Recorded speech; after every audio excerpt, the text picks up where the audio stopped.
Yebo Gogos, how are you guys doing?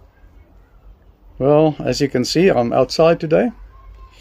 I'm reading this in the morning, or during daytime, and you can watch it tonight. So I'm saying hi because it's nighttime at your place, and you're on your way to sleep. So in my garden, and as you can see there are some flowers there. Beautiful, colorful garden that we have. Green and some flowers, and the aloes are all flowering with the arrows. That's really beautiful. It's some time since we have last seen each other. I know maybe you have read another episode in the meantime, or listened to one. Episode 49, I think, or 50. Yeah, 50. There isn't a chapter 51. So there are just some questions and stuff, and I don't want to waste time with that. So this is chapter 52, as a matter of fact, of Laat my lammers wy. You remember that, Liam? Laat my lammers wy. So we've read all about Jesus since his birth up to the point where he went into the desert and was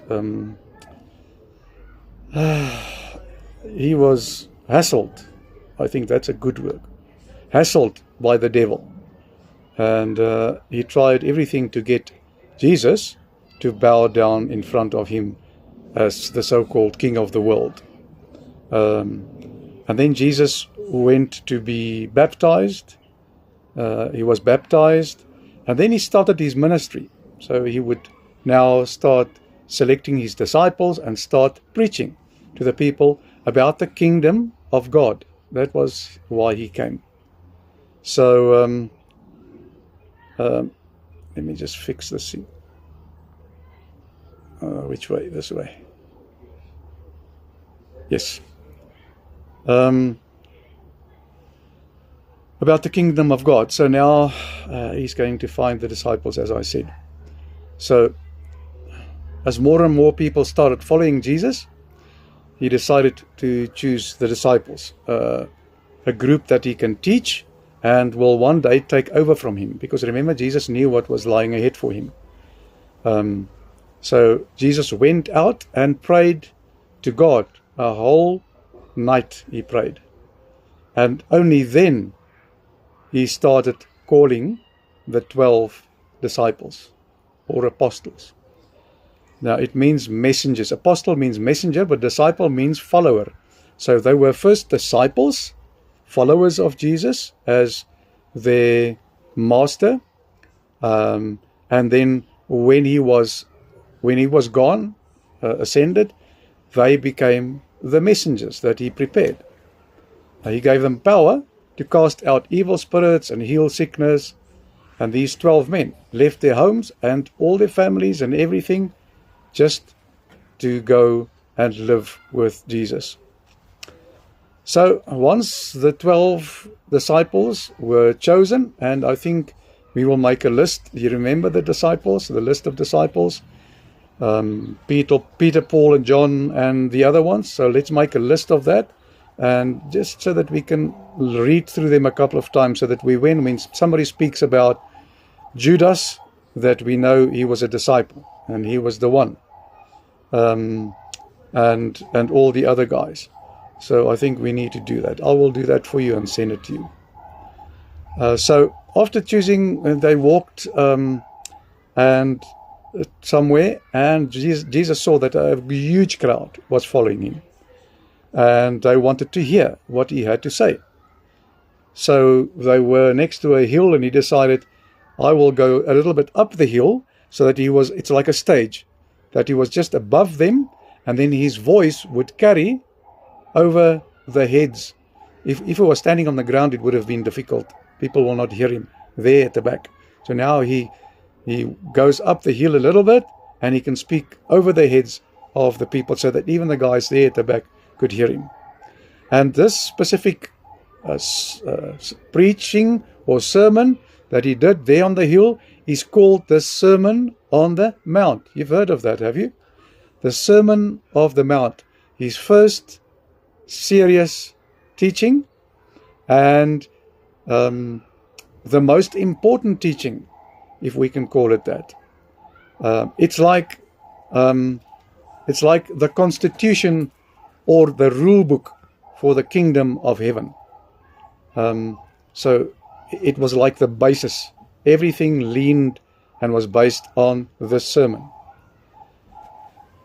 And the Jewish people, that's why they did not recognize Jesus. They were hoping for a tough earthly king who would use armies and defeat the enemies. But Jesus explained that his kingdom is entirely different. God is the king, not him.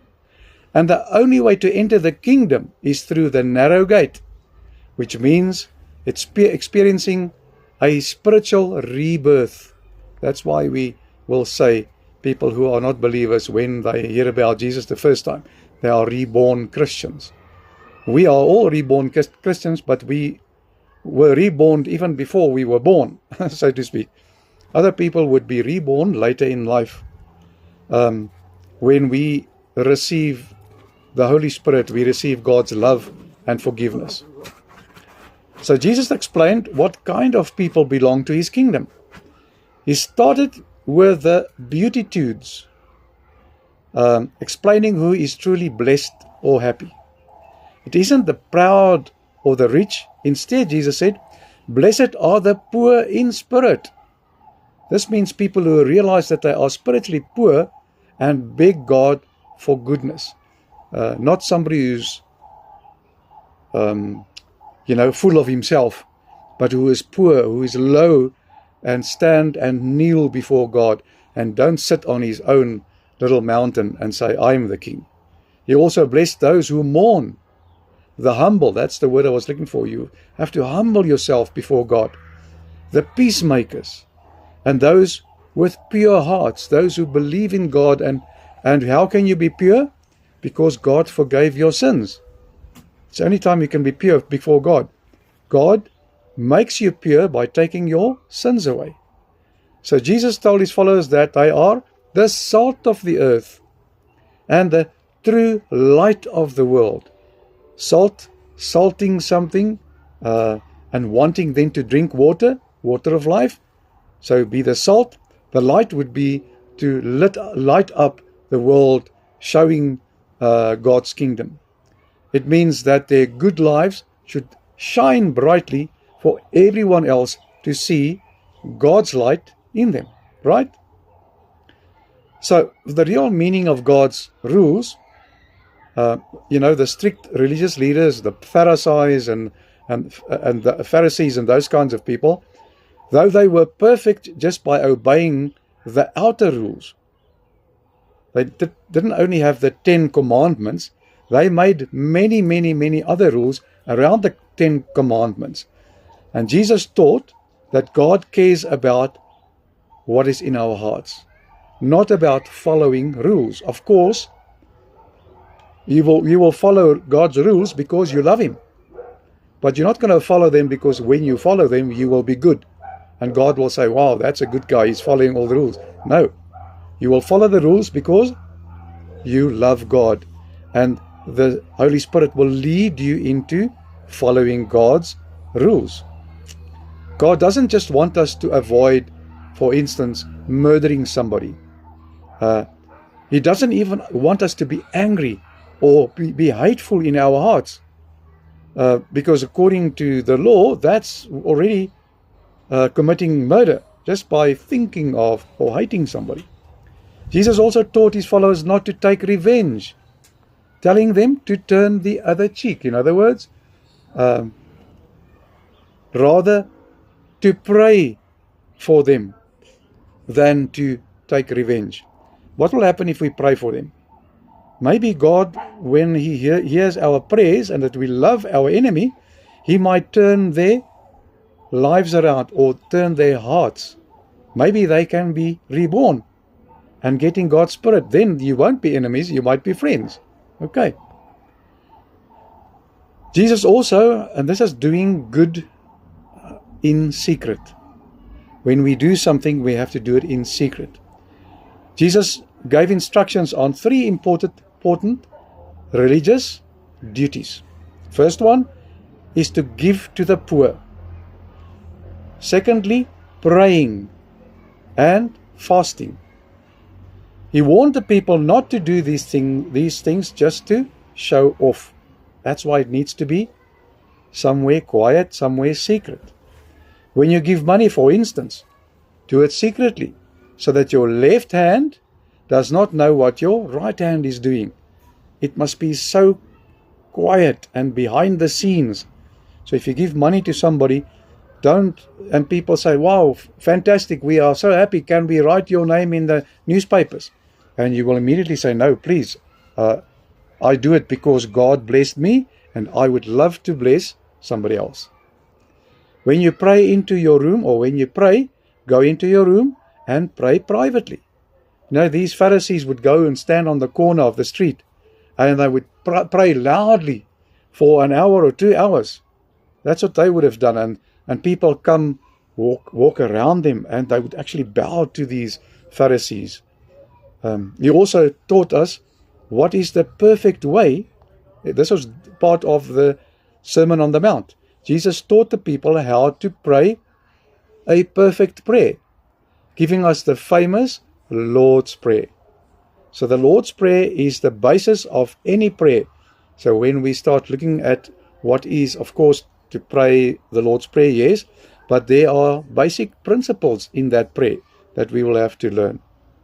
And when you fast, in other words, not eat because you want to spend time in prayer and you don't want to be distracted. Don't tear your clothes as they did in those days, the Pharisees, and put ash on your head. And, you must actually have a washed face and combed hair so that people think, wow, this guy is fantastic. In the meantime, you are struggling because you are fasting. You are miserable and nobody can see it. Jesus also warned that money can easily become a bad boss. He said, you cannot serve God and mammon. That was the god of money.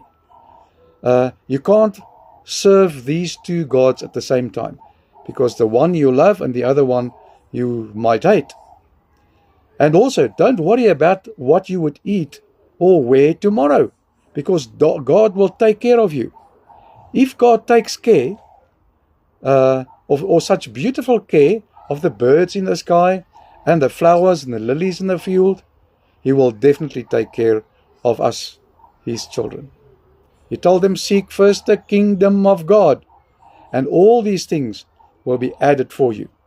So if you're a child of God, God will look after you.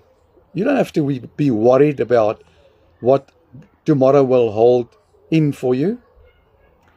And then also Jesus ended His great sermon by warning people not to be hypocrites who judge other people for something that maybe you do in secret. He used a very funny picture. He asked how someone could try to pull a tiny speck out of their brother's eye while ignoring this massive plank of wood stuck in your own eye. So you've got this massive pole or plank in your eye. Now you're trying to pick a speck from your brother's eye. So it's just laughable because it's impossible. And then finally he urged everyone to fight hard to enter through the narrow gate and obey the Lord. Obeying the Lord because we can through the Holy Spirit. Okay, so that's chapter 52, and it's all about the sermon of Jesus, the Sermon on the Mount, his first sermon. And maybe when we have time later, when we do another series of reading, we will read that in full, the Sermon on the Mount. It's very important. Or I might send you a little discussion on that as well. Okay, that's it for today. I hope that you are going to sleep tight. And remember, Opa and Oma love you. And I'll see you tomorrow, God willing, to carry on with chapter 53. Okay, be good, sleep tight. Remember, love you too. Ciao, ciao.